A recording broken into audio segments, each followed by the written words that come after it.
But we do begin tonight here with the deadly mass shooting and arson attack at a Mormon church in Grand Blanc, Michigan. We do have new reporting tonight about this horrific assault, the alleged gunman, and the alarming discovery now in the back of his pickup truck. Authorities say the horror unfolding when Marine veteran Thomas Jacob Sanford rammed his vehicle into the front of the church during Sunday services, then shooting into the church before setting it on fire. Hundreds of people were inside at the time. At least 4 people were killed, 8 wounded, some critically. Tonight, what authorities now reveal they found in the suspect's truck. ABC's Alex Perez leading us off tonight from Michigan. Tonight, the urgent search for a motive after a gunman rammed his truck into a Mormon church in Michigan and sprayed bullets at hundreds of people inside before setting the building on fire. We have an active shooter at the church, and PD's on scene saying the building is also on fire. 4 people killed, at least 8 more injured, 2 critically. The victims ranging in age from 6 to 78 years old. Evil. This was an evil act of violence. That's exactly what this was. The horror unfolding around 10:25 Sunday morning at the Church of Latter-day Saints in Grand Blanc outside of Flint. Officers responding within seconds. The gunman was firing an assault rifle, according to police. Paul Kirby was inside with his wife and 2 sons. We just hear a loud boom. I was about 20 yards away from the gunman. He started opening fire, and I turned and ran towards the doors, and that's when I felt some shrapnel hit my left leg. He didn't think they'd make it out alive. How grateful are you that you and your family are okay? I'm extremely grateful. Sorry.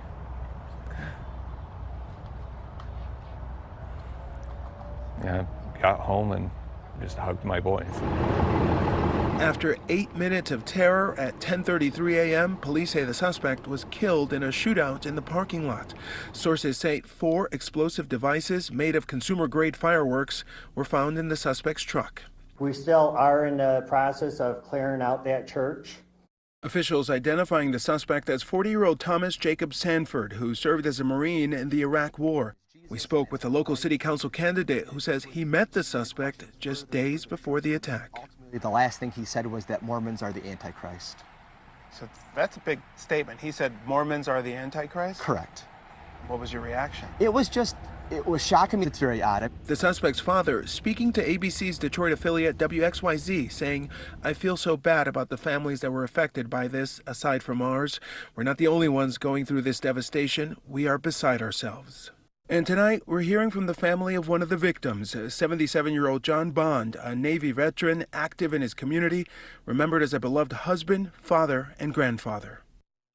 And David, the gunman is described as a dad who cared for his son who battled health problems. The White House says he had a history of hatred towards the Mormon church and that his family is cooperating with authorities. David? Just a horrific story.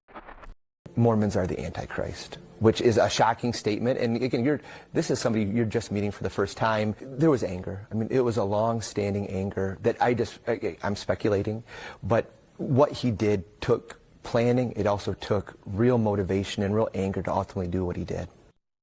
That's the guy. That's the killer dude. Yeah, you know, I find it interesting the way people are framing this. Did you hear that? They said, yeah, he was a dad. So this guy Sanford was a dad. That's how you're gonna roll? That's what we're doing? Before we go any further, let me let you know, the Tim Black Wolfpack is dedicated, committed, 10 toes down to reporting the truth, unbiased, and not working for any political party. If that sounds good to you, go to jointimblack.com, become a member of the Tim Black Wolfpack. This guy killed 4 people, wounded many others, mentally damaged probably thousands. Even beyond people that were there, I'm saying. Like, this right here makes anybody who goes to church in the local area, like, look over their shoulders for copycats for years to come. This is a very devastating thing that happened. Okay? And they're giving context to the guy. They want you to know he was a good dad. He wanted to hunting. And his son was going through some things. This kind of sets up,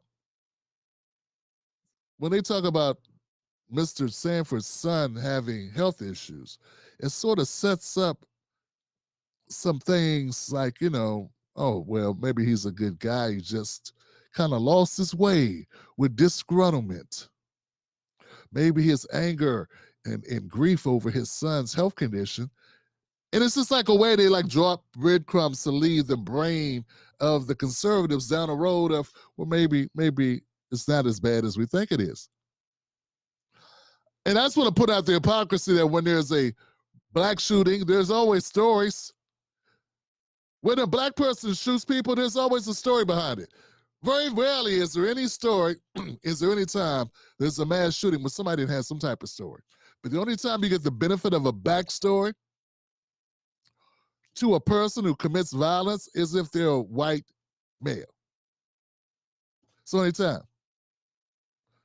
They're asking dumb questions like, we don't know what the motive was. To blow up shit. To shoot people. Hence, he blew up shit and he shot people. Then, what other motive are we looking for here? What do you mean motive? A guy goes into a bank with a gun. He demands money. We don't go, what was his motive? Obviously, he went into the bank with a gun and demanded money. We know the motive. This guy went into a church. He ran into the church with his truck full of 4 devices, explosive devices, and he started shooting people and set it on fire. And we're still asking what he was trying to do, what his motive was, what was his driving force. Fam, you know, sometimes it's so disrespectful how they insult black Americans. And I would say everyone, like, really, guys, this is an insult of your intelligence regardless of what color you are. But I'm just saying, this guy is he's getting whitewashed. If you really think about it, it's getting whitewashed, man. No one would give a damn why he did what he did.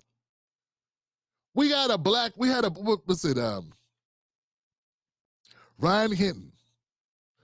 Is it Rodney or Ryan? Okay, I think it's Rodney Hinton. Rodney Hinton.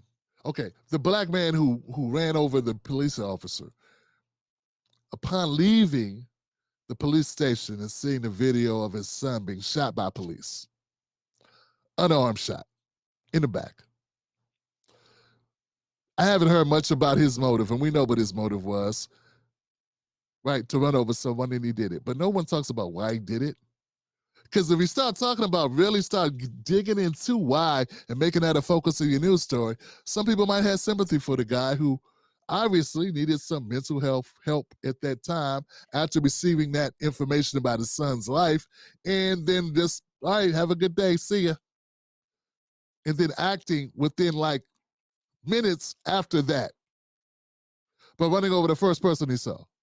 This guy, on the other hand, Mr. Sanford, he premeditated.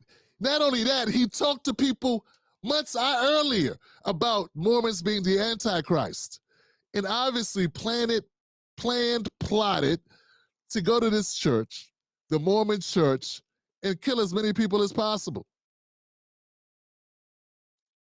But somehow they found a way to try to thread in there some type of narrative that's sort of if not redemptive, it's an explainer. There's never an explainer when it's a black suspect. Understand what I'm saying? And that's what I'm driving at. So it's an insult to black people, man, when you do this shit in front of us, when we get to see it, because we know the difference. The worst thing about the people that I consider my ops, or they'll try to downplay this. And they'll run behind the fact, oh, this is a grieving situation to back. How dare you bring this up right now? Well, how dare you start explaining what this guy did? This guy shot children, though. The victims go from ages 6 to 78.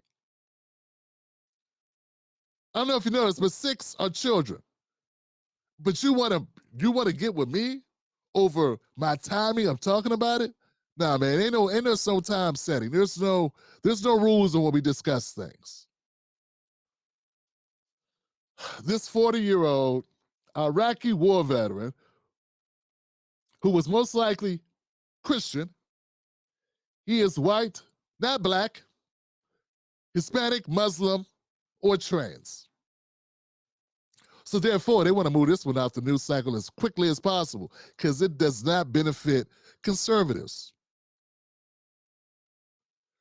and I guess, and sadly enough, even the liberal media that's corporate as hell and always out to make a buck off a story, they're not going to focus on it much either. Because it's a white guy. Just not going to do it. They're not going to focus on it. They're going to keep it moving. There are a couple things you could take from this, though. I think that are worth considering. He's a veteran. So for that, if you went down that road and you talked about some of his veteran experiences, if that had anything to do with it, okay, fine. Doesn't appear to, looks very happy. If a snapshot's worth 1,000 words, I've seen a lot of pictures of him very happy hunting and fishing with his son, having good times. So I'm not really seeing where he was like going through so much, but you never know. You never know. I guess it's possible. But the fact this happened yesterday and today already, there's footage. They've already put together the narrative, setting up a woe is me moment with a killer. It should be condemned, and that should be the end of the story. That should be all that we take away from it, is condemn the act, condemn the violence. The guy ran into a church, fam. And I think to say this is an attack on Christians, it's an attack on Mormons. Just like Dylan and Ruth chose which church to go to, is hate. Hate is hate. It may not be the type of hate that my conservatives want to focus on, because it's not hate from black people, trans people, or undocumented people. It's hate from people that look just like them, that worship on the same side of the aisle, but not the same. You understand what I'm saying? So therefore, it's very inconvenient. And, you know, I'm just going to bow us out of it as a member of the black community, not a spokesperson, because everybody's got their own voice. This is my platform. But I'll say this, and I think I'll end it on this. Both conservatives and liberals will spend most of their time trying to pin this tail on the other donkey. Yeah. Republicans going to spend all day trying to pin this tail on the Democratic donkey, and the Democrats going to try to pin the tail on the elephant. And at the end of the day, it's the people that died and the people that are scarred by this. They get lost in the mist, and they don't give a damn, Johnson. It's all about politics. Did he have on a Trump shirt? Was he radicalized by Sam Cedar? Did he watch TYT and was radicalized? Was he a watcher of Rachel Maddow? I don't think so, because if you watch any of those things, you wouldn't be wanting to do anything. You wouldn't be motivated to do anything except turn off your TV and delete your app to butcher that shit. I'm just saying, it ain't exactly the idea that people are getting radicalized by listening to anything on MSNBC or CNN is crazy. Sorry, Scott Jennings. I don't find anybody in liberal media to be that compelling to make anybody want to do anything. And even looking at the independent media space, I mean, these people have no pulse. Nah, man, I don't think you can. I'm not saying they help matters, but have you ever watched Mark Lamont Hill talk about politics and then feel like you want to go out and do something?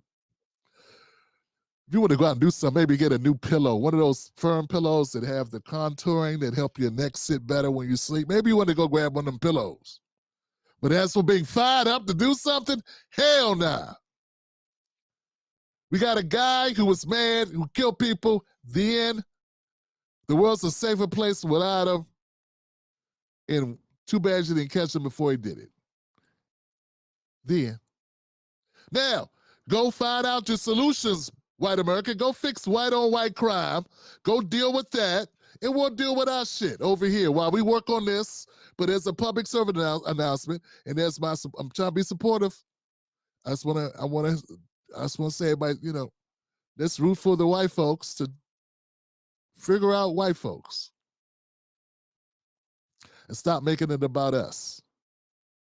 But somehow we know this shit right here, this story, as bad as it is, as white as it is, it's going to get around to the black cookout. Somehow black people will somehow get included in the conversation. For what reason, I don't know. Was he streaming A 50 Cent song when he did it? Was he playing some old vintage DMX? That's what did it. There was a black person attached to this somehow. Good work, Johnson. Excellent work, Johnson. Keep it up. The Tim Black Show streams Sundays, Mondays, Wednesdays, and Fridays, 10:30 p.m. Eastern Standard Time. Wolfpack.